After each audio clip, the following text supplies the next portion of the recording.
Niccolò Machiavelli.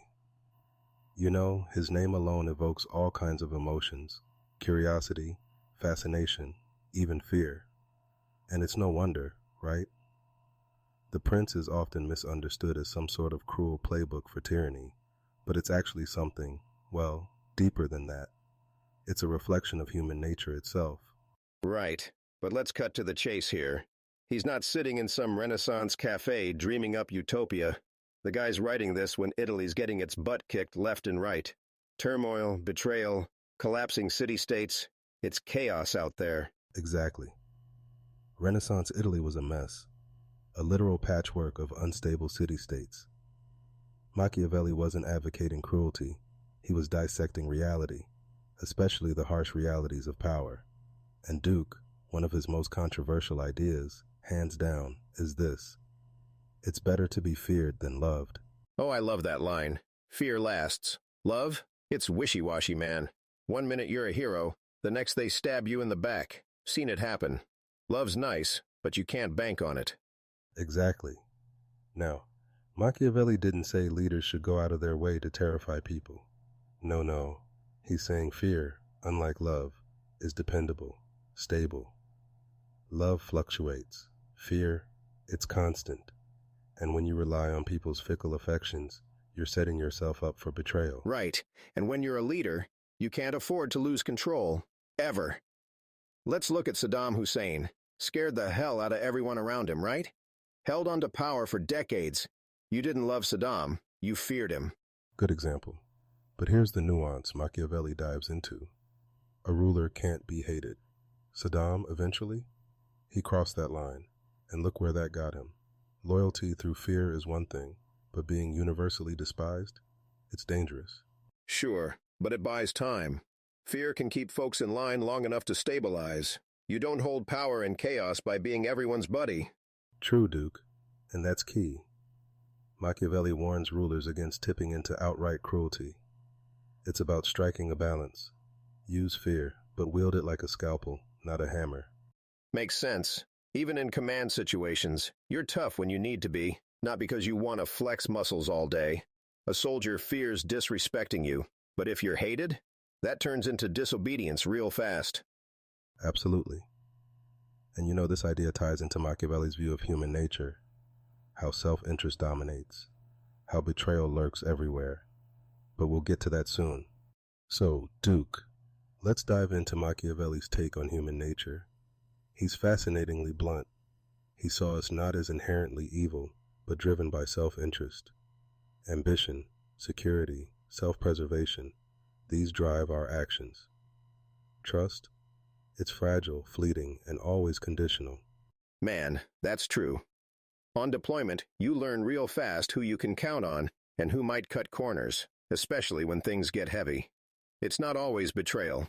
It's their own survival instincts kicking in. Exactly. Machiavelli argues that betrayal often stems from that primal instinct, not malice. But he doesn't stop there. He says rulers have to anticipate it and act accordingly. Be ready for treachery. It's practically inevitable. Yeah, and that's where his metaphor hits. The lion and the fox. You gotta be both. Strong enough to defend power and smart enough to sniff out traps. You've seen politicians try to do one or the other, and they fail. Miserably. Right. Like the lion represents force, raw strength, but that alone, it's not enough. Without the fox's cunning. You're toast. I've seen it firsthand. There was this mission, classified, high stakes. I had to trust my team, but man, deep down, I knew. One of them hadn't been reliable before, always skirting the hard jobs. Situation was tense, lives were on the line, and I kept a backup plan for him specifically. Cover your six, always. Smart move. That's foresight, Duke, and it's exactly what Machiavelli's fox embodies. Detecting liabilities, adapting to the situ. But here's the broader point.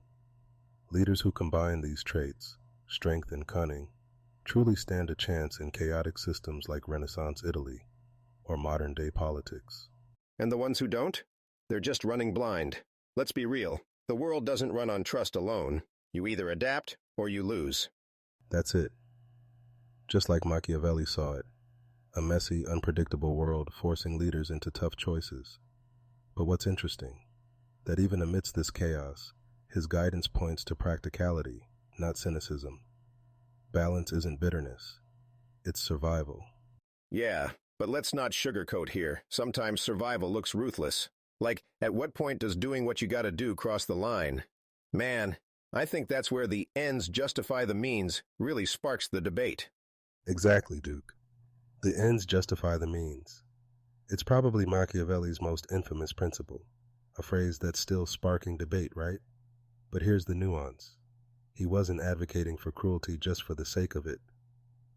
No, he meant that sometimes, in the realm of power, morality gets sidelined by necessity. It's about survival, not sadism. Yeah, and that's a bitter pill to swallow for most. Look, leadership's not about doing what feels good, or even what's morally clean half the time. It's about results, mission complete. In the military, we call it ROE, Rules of Engagement. There's a fine line, man, but you can't afford hesitation in critical moments. Exactly. And that's what Machiavelli drills into, this idea called reason of state. It's the belief that a leader's ultimate responsibility is to the stability of the state, even if it means sacrificing personal ethics. Now, it sounds ruthless, but let's be real. In chaotic environments, isn't that sometimes the only option? True, but it's dangerous ground. Because once you start justifying the why, when do you stop? Kim Jong-un's out there consolidating power like a masterclass in fear. That's Machiavellian by the book. But at what cost, man? His people are suffering. He's stable, sure, but that's not leadership. That's tyranny. And see, that's the distinction Machiavelli actually addresses. He warns against unchecked cruelty. Leaders like Kim push too far. They create hate instead of balance. Long term, that kind of rule implodes.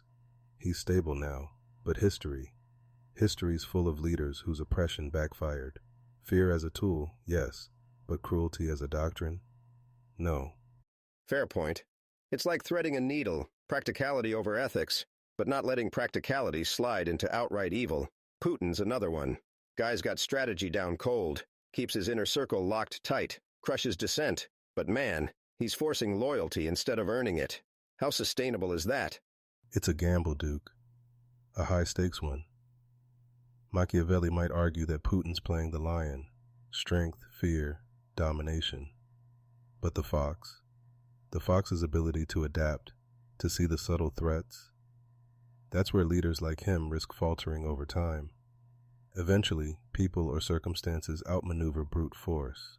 Yeah, and when that falls apart, the collapse is fast, real fast. The stronger you grip, the harder people push back when there's a crack. History proves that. Which circles back to the question Machiavelli leaves us with. How far is too far? How much sacrifice? How much moral compromise are we willing to accept in leadership? Not just in politics, but anywhere. Military, business, personal life. That's heavy, but it's real. A leader isn't just someone who holds power. They shape the course of others' lives. If you're not thinking 50 steps ahead, you're already losing. You're right. And the brilliance, or maybe the burden, of Machiavelli's philosophy is this. He doesn't give us clear answers. He gives us tools, insights to wade through the chaos of leadership. But using them, that's on us, on the individual. And that's what makes it tough. No perfect playbook, no flawless strategy, just choices and consequences. Exactly. In the end, Machiavelli's The Prince isn't just about power. It's about understanding the cost of it. It challenges us to see leadership through an unfiltered lens, to weigh what we're willing to sacrifice for stability and what we're not. Heavy stuff. But real leaders don't just ask those questions, they live with the answers. And that's what separates the good ones from the rest. And on that note, that's it for today. Thanks for tuning in, everyone. Keep questioning, keep learning, and until next time, stay sharp. Take care, folks. Catch you next time.